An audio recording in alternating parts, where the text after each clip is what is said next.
नमस्कार दोस्तों, मैं हूं रोशन और आप देख रहे हैं जीके अफेयर्स यूट्यूब चैनल। दोस्तों, इस चैनल पे आपको प्रीवियस ईयर पेपर का डिस्कशन किया जाता है, तो ज़रूर इस चैनल को सब्सक्राइब करके बेल आइकन को प्रेस रखिए। तो हम जो वीडियो लेकर आए हैं वो आपके लिए है एसएससी जीडी का प्रीवियस ईयर पेपर का डिस्कशन। कब का पेपर है? तो 23 नवंबर 2021 के सेकेंड शिफ्ट का पेपर है। इसको जरूर देखिएगा और अपना नोट्स देखिए, मैं बोलता हूँ जरूर बना के रखिए ताकि उसको अंत समय में रिवाइज कर सकें। और इसका पीडीएफ आपको चाहिए तो हमारे टेलीग्राम चैनल से जुड़ सकते हैं, जिसका लिंक आपको नीचे डिस्क्रिप्शन में दिया हुआ है। और देखिए, कोई भी क्वेश्चन पेपर होता है तो gkafairs25@gmail.com पे भेजिए ताकि आप लोगों के लिए फ्यूचर में भी अवेलेबल रहे। मैं अवेलेबल जो है यहाँ पर आपको करवाऊँगा। तो देखिए, 63 शिफ्ट में पेपर हुए थे, 63 शिफ्ट में 2021 का। तो एक कुल मिलाकर जैसा कि आप लोग देख पा रहे हैं, ये 14वां शिफ्ट का पेपर मैं डिस्कस कर रहा हूँ। जैसे पूरा अगर ग्रीन हो जाएगा तो पूरा ये पेपर डिस्कशन कंप्लीट हो जाएगा। तो देखिए, क्वेश्चन है कि नवंबर 2020 में किसे जो है इक्विटास स्मॉल फाइनेंस बैंक है उसका जो है ब्रांड एम्बेसडर जो है नियुक्त किया गया था। तो स्मृति मंधाना जो कि एक भारतीय महिला क्रिकेटर हैं, इनको जो है बनाया गया था इक्विटास स्मॉल फाइनेंस बैंक का ब्रांड एम्बेसडर नवंबर 2020 में। क्वेश्चन है कि कौन सा आर्टिकल के तहत राष्ट्रपति जो है एंग्लो इंडियन समुदाय के 2 सदस्यों को लोकसभा में नाम निर्देशित कर सकते हैं यदि समुदाय का प्रतिनिधित्व पर्याप्त न हो तो 331 अनुच्छेद में ऐसा मेंशन्स है। लेकिन अब क्या हुआ है कि 2019 में 126वां अमेंडमेंट बिल लाया गया था, जिसके तहत 104वां अमेंडमेंट एक्ट पास कर दिया गया 2019 में, जिसके तहत 2 जो एंग्लो इंडियन जो है समुदाय को राष्ट्रपति जो है नियुक्त करते थे, यानी कि मनोनीत करते थे, उनको जो है ख़त्म कर दिया, यानी कि अबलिश कर दिया गया है। तो ये भी जरूर ध्यान रखिएगा। तो 331 आर्टिकल के तहत जो है यहाँ पर राष्ट्रपति जो है मनोनीत करते थे, लेकिन अब इनका जो है प्रतिनिधित्व जो है यहाँ पर अनुच्छेद यानी कि संविधान में संशोधन करके 104वां संविधान संशोधन 2019 में करके हटा दिया गया है। तो यानी कि अब जो है उनके प्रतिनिधित्व जो आम अगर जैसे जिस तरह से चुनाव होता है अगर वैसे अगर बन पाते हैं तो सही है, अलग से इनको 2 सीट रिजर्व नहीं दिया गया है।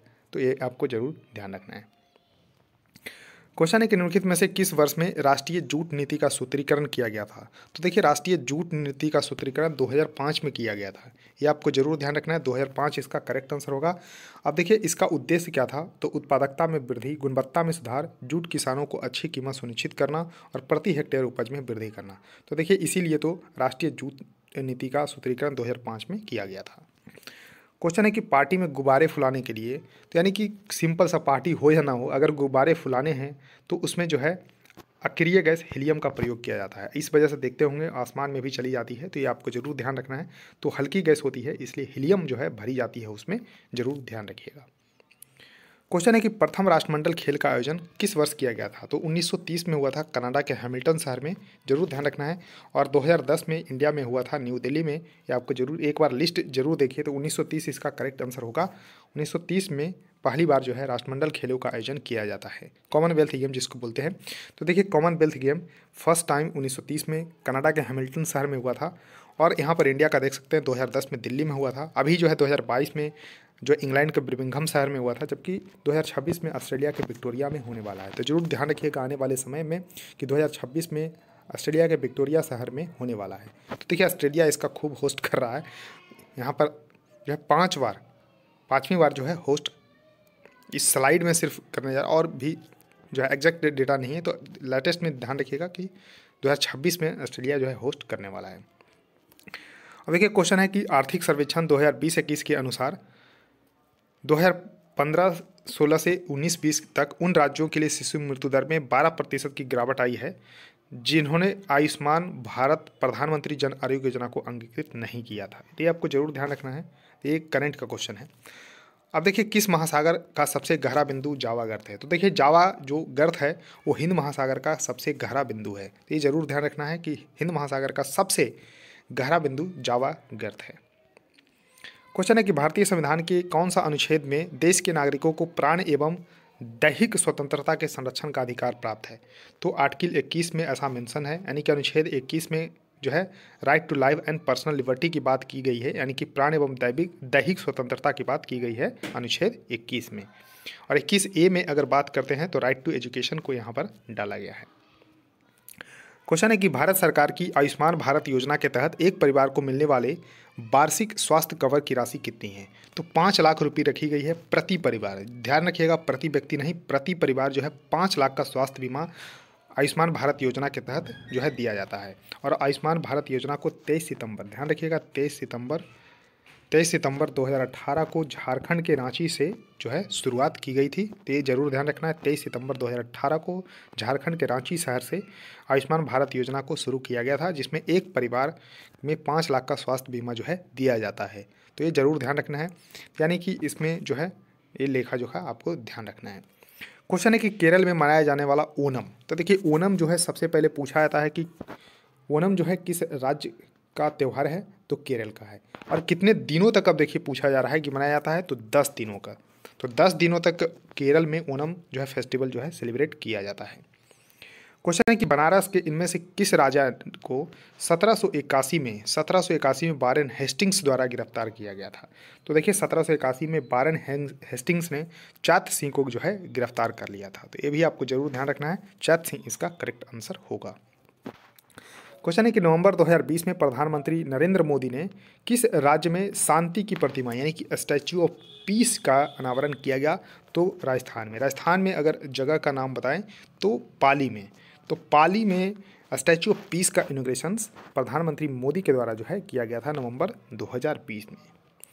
क्वेश्चन है कि जब रक्त प्रवाह में कैल्शियम की मात्रा अधिक हो जाती है, यानी कि जब ब्लड सर्कुलेट होता है उसमें कैल्शियम की मात्रा अधिक हो जाएगी, तो मनुष्य में किस ग्रंथि द्वारा कैल्सिटोनिन हार्मोन का स्राव होता है, यानी कि उत्सर्जन होता है कैल्सिटोनिन हार्मोन का? तो थायराइड इसका जो है आपको ध्यान रखना है कि थायराइड ग्रंथि से, थायराइड ग्लैंड से जो है कैल्सिटोनिन हार्मोन जो है स्रावित होने लगता है। क्वेश्चन है कि अक्टूबर 2020 में नाबार्ड ने कर्नाटक में इनमें से किस मिशन के अंतर्गत जल साफ सफाई यानी कि सैनिटेशन और स्वच्छता यानी कि हाइजीन पर साक्षरता को बढ़ावा देने के लिए एक स्वच्छता साक्षरता अभियान, तो यानी कि स्वच्छ भारत मिशन में सहयोग किया था नाबार्ड ने, जिसमें कर्नाटक में जल साफ सफाई स्वच्छता पर साक्षरता को बढ़ावा देने एक स्वच्छता साक्षरता अभियान जो है शुरू किया था नाबार्ड, यानी कि national bank for agriculture and rural development, जिसका स्थापना 1982 में हुआ था। क्वेश्चन है कि नवंबर 2020 में भारत ने किसके साथ मिलकर जल सर्वेक्षण यानी कि हाइड्रोग्राफी पर एक कार्यान्वयन अनुबंध हस्तांतरित किया था? तो यहाँ पर वियतनाम इसका करेक्ट आंसर होगा। तो करंट का क्वेश्चन है, ध्यान रखना। शिक्षक पर्व 2021 की विषय वस्तु क्या थी? तो गुणवत्ता और सतत विद्यालय, भारत में विद्यालयों से ज्ञान प्राप्ति। अब देखिए ये इंपॉर्टेंट क्वेश्चन है, गांधी इरविन समझौता बहुत बार पूछा गया है। तो 1931 में गांधी इरविन समझौता हुआ था, तो ध्यान रखना है 5 मार्च 1931 को गांधी इरविन समझौता हुआ था। क्वेश्चन है कि निम्नलिखित शख्सियतों में किसने जो है भारत में पिछड़े वर्गों और जातियों के प्रवक्ता के रूप में वर्णित किया जा सकता है? तो पिछड़े वर्ग और जातियों के प्रवक्ता के रूप में बाबा साहेब भीमराव अंबेडकर को जो है माना जाता है। तो ये जरूर ध्यान रखना, बाबा साहेब भीमराव अंबेडकर। देखिए अचंता शरत कमल एक भारतीय खिलाड़ी हैं, तो टेबल टेनिस का। इन्होंने कॉमनवेल्थ गेम 2022 में बहुत ही शानदार प्रदर्शन किया है, तो ये जरूर ध्यान रखना है, Achanta Sharath Kamal. Indian premiere league match में 2 मेडन ओवर की गेंदबाजी करने वाला प्रथम गेंदबाज कौन है? तो मोहम्मद सिराज है, जो जरूर ध्यान रखना है कि आरसीबी यानी कि रॉयल चैलेंजर्स बेंगलोर की तरफ से खेलते हैं। क्वेश्चन है कि शहीदी सभा जो त्यौहार है किस राज्य द्वारा मनाया जाता है? तो पंजाब द्वारा मनाया जाता है। तो शहीदी सभा त्यौहार पंजाब सरकार द्वारा जो है मनाया जाता है। क्वेश्चन है कि बाणभट्ट ने किस राजा की जीवनी लिखी है? तो हर्षचरित जो है लिखे हैं, तो ये आपको ध्यान रखना है। हर्षवर्धन की जीवनी लिखी है बाणभट्ट ने, तो ये आपको जरूर ध्यान रखना है। क्वेश्चन है कि निम्नलिखित में से कौन grand parents bag of stories की लेखिका है? यानी कि एक आपको बुक है grand parents bag of stories, तो सुधा मूर्ति जी के द्वारा जो है लिखा गया है, तो सुधा मूर्ति इसका करेक्ट आंसर होगा। क्वेश्चन है कि भारत में किस निर्जन द्वीप में एक पक्षी अभ्यारण्य है? यानी कि निर्जन द्वीप मतलब अनहैबिटेटेड जो है आइलैंड है लक्षद्वीप का, तो जरूर ध्यान रखना है पीटी आइलैंड, जो कि एक बर्ड सेंचुरी है। पीटी आइलैंड इसका करेक्ट आंसर होगा। जरूर ये कई बार एग्जाम में आ चुके हैं। तो पीटी आइलैंड जो है लक्षद्वीप में लोकेटेड बर्ड सेंचुरी है, यानी कि पक्षी अभ्यारण्य है, और इसको पक्षी पीटी के नाम से भी जाना जाता है। इस अभ्यारण्य को पक्षी पीटी के नाम से भी जाना जाता है, जो कि तमिल वर्ड पीटी से डिराइव किया गया है, जिसका मतलब होता है पक्षी यानी कि वर्ड। तो जरूर ध्यान रखना है। और वेरन आइलैंड में एक्टिव जो वल्केनो है इंडिया का एकमात्र, तो ये भी आपको जरूर ध्यान रखना है। तो पीटी आइलैंड इसका करेक्ट आंसर होगा। अब देखिए इंडिया का रैंक जो है 2020 में पूछा गया था, तो 2020 में नहीं 22 में आपको याद रखना है कि 121 है। किसमें? तो ग्लोबल इकोनॉमिक फ्रीडम इंडेक्स। तो ग्लोबल इकोनॉमिक फ्रीडम इंडेक्स 2022 में भारत का रैंक 121 है। अब देखिए इस इंडेक्स को जारी कौन करता है? तो हेरिटेज फाउंडेशन जो है इसको जारी करता है, जिसका हेडक्वार्टर वाशिंगटन डीसी में है और इसका फॉर्मेशन 1973 में हुआ था। तो ये जरूर ध्यान रखना है कि हेरिटेज फाउंडेशन के द्वारा वर्ल्ड जो ग्लोबल इकोनॉमिक फ्रीडम इंडेक्स है, भारत का रैंक 2022 में 121 है और इसका हेडक्वार्टर वाशिंगटन डीसी में स्थापना 1973 में किया गया था। तो दोस्तों 25 क्वेश्चन थे, मैंने एक एक करके डिस्कस किया आप लोगों के लिए। देखिए ये श्रृंखला लगातार चलती रहेगी। एसएससी जीडी का बहुत सारे पेपर यहाँ पर और भी एसएससी का हम डिस्कस करेंगे। बस आपको क्या करना है, वीडियो को लाइक करना है और जरूर शेयर करिए अपने दोस्तों के साथ। चैनल को सब्सक्राइब करके बेल आइकन को प्रेस रखना है। सो थैंक यू दोस्तों, इस वीडियो में इतना ही। धन्यवाद।